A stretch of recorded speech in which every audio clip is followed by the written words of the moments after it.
Bonjour à tous, je suis ravie de vous revoir dans cette troisième vidéo.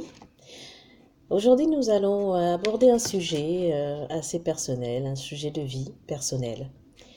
Ça concerne surtout les célibataires et ceux qui sont en couple ou qui viennent de se mettre récemment en couple. Alors, le thème d'aujourd'hui, ça va être comment choisir le bon partenaire pour faire sa vie. Ça, c'est une question, tout à fait. Alors, cette question, justement, je pense que pas mal de personnes se posent. Donc, c'est une question, on va dire, fondamentale de vie, une question sociétale. Et je vais essayer de vous apporter certaines précisions et répondre au mieux afin de pouvoir vous éclairer dans cette démarche. Alors, les éléments à observer dans un premier temps. Alors, chez l'homme comme chez la femme, la sincérité. Oui, il faut que vous soyez avec un partenaire sincère. Alors, la sincérité, c'est-à-dire avoir un cœur vrai. Oui. Alors, comment vous me direz comment est-ce possible comment est-ce possible de savoir si cette personne est sincère dans un premier temps? C'est vrai que dans un premier temps, on n'est pas en mesure de savoir exactement si cette personne est sincère dès le départ. C'est au fil des mois, des semaines et des mois qu'on peut se rendre compte effectivement de la sincérité ou pas d'une personne. À vous d'observer, donc avec vous observez le comportement de votre partenaire. Euh, Surtout, soyez très attentifs à ce niveau-là. Le second point que j'ai relevé et que je voudrais partager avec vous, moi j'appelle ça le RGR. Alors vous allez me dire, RGR, qu'est-ce que c'est? Alors le RGR, c'est respect, générosité, responsabilité. Oui, le respect. Que cette personne soit respectueuse envers vous et envers votre entourage. Ça, c'est important. Qu'elle soit généreuse, qu'elle ne pense pas seulement qu'à elle-même, et qu'elle pense aux autres, personnes qui l'entourent, et responsabilité. Parce que cette personne est amenée à vivre avec vous, à occuper une place importante dans votre vie et dans celle de vos futurs enfants peut-être. Alors il faut savoir que la responsabilité est fondamentale parce que dans un foyer, il y a beaucoup de charges, il y a beaucoup de choses à gérer et à porter aussi. Donc la responsabilité aide beaucoup, solidifie un couple. Quand on a un partenaire qui est responsable, c'est, on va dire, une partie des affaires qui sont réglées dans le foyer. Parce que la responsabilité amène à l'action, à ne pas rester statique face aux choses. Oui. Ensuite, le troisième point que j'ai relevé, c'est le fait d'être attentif. Que votre partenaire soit attentif aux choses, attentif à vous et à son environnement. Et qu'il ait le sens de la famille. Parce que quand on est avec une personne, on a déjà à moitié fondé une famille. Et cette personne doit avoir le sens de la famille, c'est-à-dire qu'elle puisse avoir la possibilité de se projeter avec vous dans une famille et qu'elle puisse aussi respecter votre famille, être attentif à votre famille, avoir cet esprit de famille, de solidarité. C'est très important pour l'équilibre d'un couple. Ensuite, le quatrième point que j'ai relevé sur les éléments observés, c'est l'amour pour les enfants. Alors vous allez me dire, oui, dans un couple, on n'est pas forcément amené à faire des enfants. Oui, c'est vrai, tout dépend de chacun. Il y a des personnes qui se mettent en couple, qui se marient sans avoir d'enfants parce que c'est leur choix, que je respecte. Mais si vous êtes amené à être avec un partenaire et que vous souhaitez vous projeter avec lui, pour fonder une famille, il faut que ce partenaire aime les enfants. Alors, comment le savoir? Ben, c'est déjà tout de suite, dès qu'un enfant passe, vous saurez s'il aime les enfants ou pas. Vous verrez par son attitude. Vous verrez si vous avez des petits-neveux à côté, dans la famille, qu'il est amené à croiser. Regardez son comportement. Observez bien. Pareil pour la femme. Monsieur, si vous cherchez donc votre moitié, observez. Regardez par son comportement si elle aime les enfants, si elle est attentive, si elle réagit face à un enfant qui vient vers elle. Tout ça, c'est des petits détails, mais ça a l'air de rien, mais c'est important d'observer cela. Ensuite, le cinquième point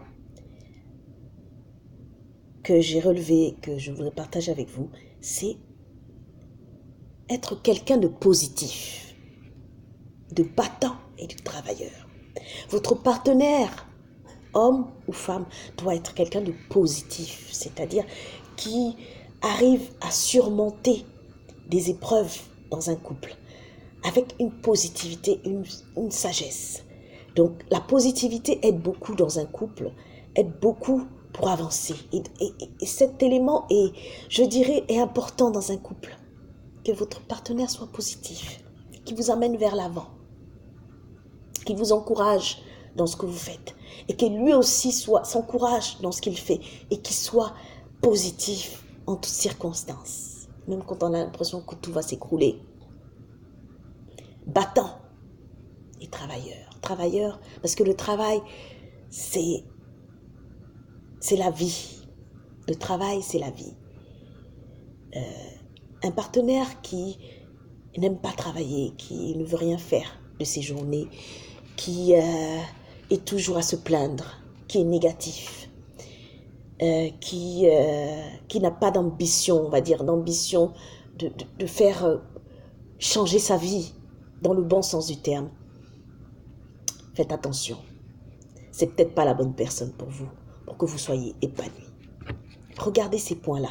Donc, quelqu'un de positif, battant et travailleur, qui a le sens du travail, le sens de l'entreprise, le sens d'aller de l'avant dans ce qu'il fait. Peu importe le travail, ça peut être un travail, un job, comme on dit, un travail payé au revenu minimum, mais c'est quelqu'un qui a envie de se lever le matin et faire quelque chose de sa vie. Ça, c'est un point indispensable. Indispensable, je dirais, dans la formation d'un couple. Quelqu'un qui a envie d'aller de l'avant. Alors maintenant, moi, j'ai gardé pour la fin des éléments à observer. J'appelle ça le spécial bonus. Alors, le spécial bonus, ce serait que cette personne ait la crainte de Dieu. La crainte de Dieu. Qu'il croit en Dieu. Peu importe sa religion, qu'il soit musulman, chrétien, peu importe, juif, mais qu'il ait la crainte de Dieu. Parce que quand on a la crainte de Dieu, on fait attention aux personnes et aux choses. On fait attention aussi à son comportement vis-à-vis des autres. On a déjà une certaine moralité, un enseignement qui est reçu dans les Écritures permet à un couple d'aller de l'avant. Et quand vous avez un partenaire qui a la crainte de Dieu, qui peut être pas forcément pratiquant, l'idéal c'est qu'il soit pratiquant, qu'il fasse ses prières, qu'il prie, qu'il aille soit à l'église ou à la mosquée ou au temple ou que sais-je. Mais quelqu'un qui a une certaine discipline spirituelle ou religieuse, ça apporte beaucoup dans un couple. Alors pensez-y. Bon, c'est vrai que il y a des couples qui n'ont pas Dieu dans leur vie, mais qui fonctionnent. Mais ce n'est pas la majorité et très souvent ces couples-là, malheureusement, à la moindre tempête, s'effritent. Bon, maintenant, vous avez déjà les éléments à observer que je viens de citer. Si vous voulez, je fais un récapitulatif des éléments. Donc, des éléments à observer. Premièrement, la sincérité chez votre partenaire. Deuxièmement, que j'appelle le RGR. Le RGR, respect, générosité, responsabilité. Troisième point, être attentif aux autres et avoir le sens de la famille. Aimer les enfants. Le quatrième point. Et le cinquième point, quelqu'un de positif, battant, travailleur. Et pour le bonus, quelqu'un qui a la crainte de Dieu. Voilà pour les éléments observés. Nous allons aborder dans un second point l'étape suivante, qui est comment consolider la première rencontre avec son partenaire. Alors, il faut savoir que pour consolider sa première rencontre avec son partenaire et savoir si on est fait pour vivre ensemble, il faut se fréquenter régulièrement et ce pendant au moins plusieurs mois. Vous pouvez vivre ensemble sur le même toit, ou vous pouvez vivre chacun de son côté, vous vous rencontrez régulièrement chez l'un ou chez l'autre. Ça vous permet de voir tout l'aspect de cette personne avec qui vous avez commencé une relation. Alors, il faut partager des moments ensemble, joyeux ou des moments tristes, pour savoir si cette personne est à même de traverser les tempêtes avec vous, sans que cela soit un danger pour le couple. Alors, pour la femme, pour savoir si votre partenaire vous aime pour ce que vous êtes, il faut casser, excusez-moi, mesdames, le mythe de la femme toujours bien vêtue, bien maquillée, bien apprêtée au réveil, parce que des fois, il y a certaines dames qui veulent être toujours impeccables au réveil. Alors, il y a certaines dames aussi qui font aussi le maquillage permanent. Je ne juge pas, mais le maquillage permanent, c'est des femmes qui le font parce qu'elles se disent « Ah, moi, je veux être toujours bien au réveil. » Donc, je me suis fait un maquillage permanent. Comme ça, j'ai une bonne ligne tous les matins pour mon partenaire. Ça, c'est peut-être une idée. Mais il faut savoir une chose. Soyez vous-même. Donc, pour être soi-même, présentez-vous comme vous êtes, sans artifice. Alors, pour nous, les femmes africaines, on est très coquettes. On aime bien les coiffures, on aime bien les maquillages, on aime bien faire nos ongles. Tout ce qui est esthétique, on aime beaucoup ça. Les femmes européennes, caucasiennes aussi sont coquettes. Et particulièrement les femmes africaines changent beaucoup de coiffure. Elles sont très coquettes. Hein, nos sœurs, on se connaît, hein, on est très coquettes, on aime bien s'apprêter. Mais pour le coup, restez vous-même de temps en temps, c'est-à-dire face à votre partenaire au réveil, ou en journée, ou choisissez une journée ou une semaine, sans mèche, sans faux cils, si vous avez l'habitude de mettre des faux cils, sans faux ongles, si vous avez l'habitude de mettre des faux ongles. Oui. Alors, vous verrez si votre homme est là pour tous ces artifices ou pour votre personne, pour vous-même, votre vrai moi, comme on dit, votre vrai vous. Ça, c'est là que vous saurez si cet homme-là est fait pour vous, si vous aime sincèrement. Parce que la majorité des hommes ou des femmes, on va pas se le cacher, l'apparence compte beaucoup. Cette apparence, dès le premier regard, compte énormément. Alors, celle qui a un avantage sur d'autres, c'est qu'elle soit naturelle tous les jours. Là, vous n'avez pas de problème, mesdames. Vous êtes sûr de rencontrer la personne qui va vous aimer pour ce que vous êtes. mais celles qui sont coquettes, qui aiment bien les faux cheveux, qui aiment bien s'apprêter, qui aiment bien les ongles faits et tout ça, les mèches. Alors, par contre, celle-ci, il faudra faire attention parce que ça sera peut-être plus compliqué pour vous de rencontrer l'homme qui va vous aimer pour ce que vous êtes, physiquement. Parce qu'il aura déjà une image faussée de vous-même, au premier abord, excusez-moi de vous le dire. Et quand vous vous mettez en couple, et que le mariage, on va dire le mariage ou la vie en couple s'installe petit à petit, qu'il découvre que vous enlevez vos cheveux, quand vous enlevez tout ça, il se dit, ah, où est la femme que j'ai connue au premier jour? Oui, oui mesdames, oui mes sœurs, soyez vous-même. C'est le seul moyen de pouvoir savoir si votre partenaire vous aime pour ce que vous êtes. Physiquement. Oui.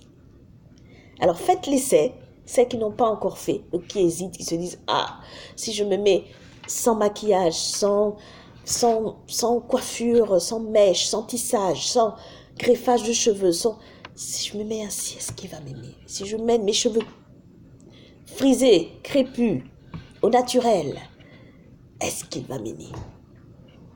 Posez-vous la question, essayez pour voir. Au moins vous serez sûr du résultat. S'il ne vous aime pas, au moins vous êtes sûr qu'il ne vous aime pas pour ce que vous êtes. Et s'il s'en va, c'est que ce n'est pas l'homme qu'il vous faut. Au suivant, comme on dit, vous verrez par la suite. Et vous finirez par trouver la personne qui vous convient. Alors, ensuite, nous allons passer à l'étape suivante. Une fois que vous avez pris suffisamment de temps ensemble, plusieurs mois, nous avons l'autre étape suivante. Ça va être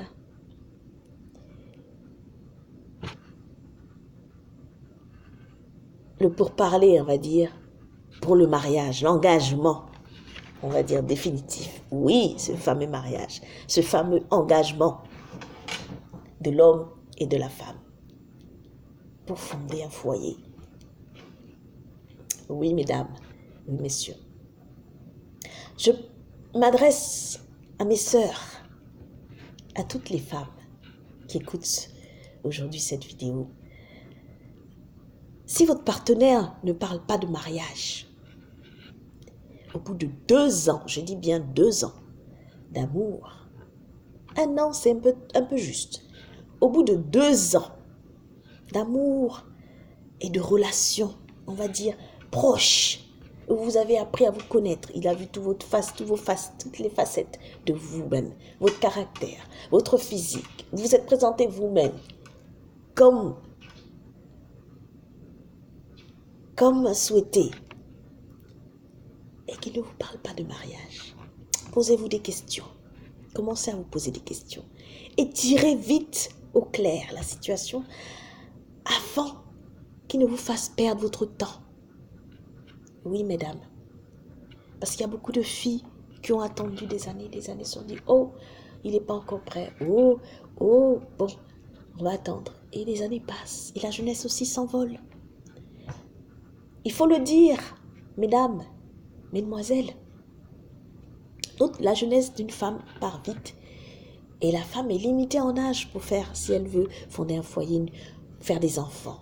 L'homme, il a le temps. Il peut prendre son temps. Il peut même fonder une famille à 50 ans, 60 ans. Mais la femme, c'est différent.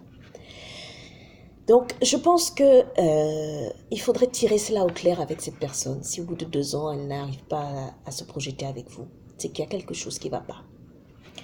Ça peut être des raisons diverses. Ça peut être peut-être qu'il ne veut pas se marier. Il n'a pas envie de se marier. Il n'est pas pour le mariage. Il y a des hommes comme ça qui préfèrent vivre en concubinage sans engagement. Peut-être qu'il hésite entre vous et une autre, parce qu'il y a certains hommes aussi qui, excusez-moi de vous le dire, qui ont un problème avec la fidélité. Voilà. Et qui préfèrent tester plusieurs femmes en même temps. Ça peut arriver. Je ne vous le souhaite pas, mesdames, mesdemoiselles, mais c'est des choses qui peuvent arriver. Ou soit, peut-être que sa famille y est pour quelque chose et n'est pas d'accord avec cette union. Parce que ça, c'est vrai que ça peut poser souci au niveau de l'équilibre du couple. Donc, il faut discuter et savoir qu'est-ce qui ne va pas. À ce moment-là, une fois que vous avez les réponses, vous pouvez agir en connaissance de cause. Vous prendrez une décision plus claire. Mais ne restez pas passif au bout de 2 ans de relation sans engagement véritable.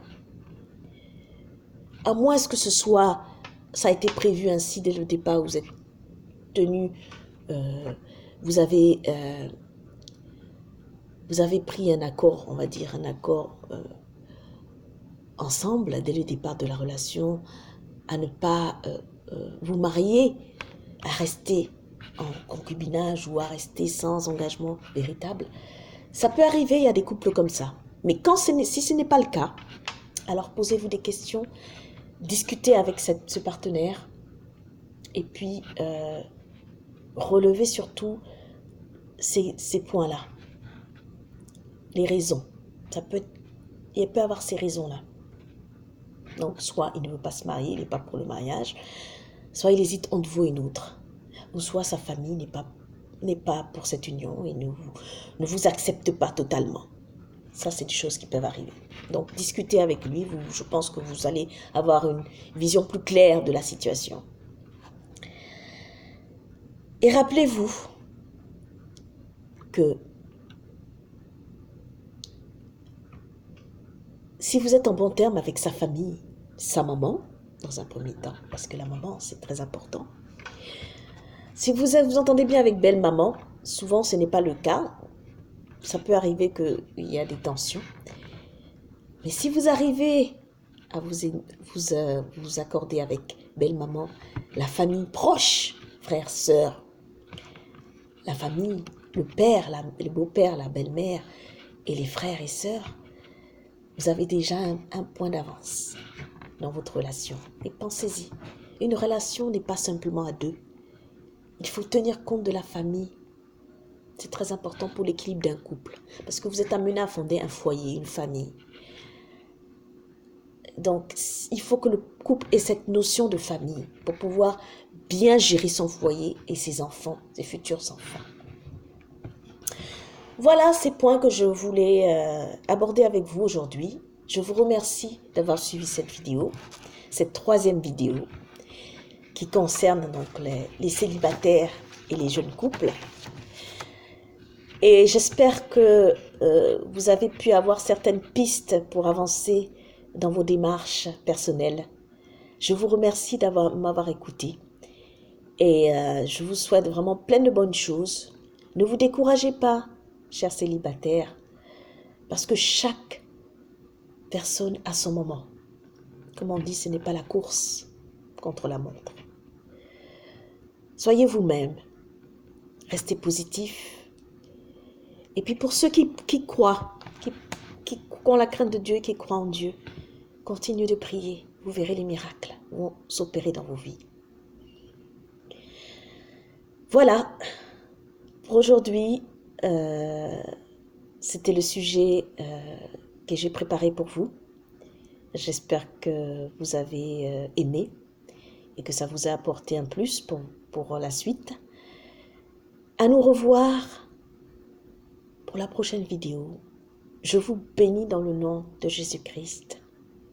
Pour ceux qui croient et pour ceux qui ne croient pas, je respecte vos positions et je vous souhaite une excellente semaine.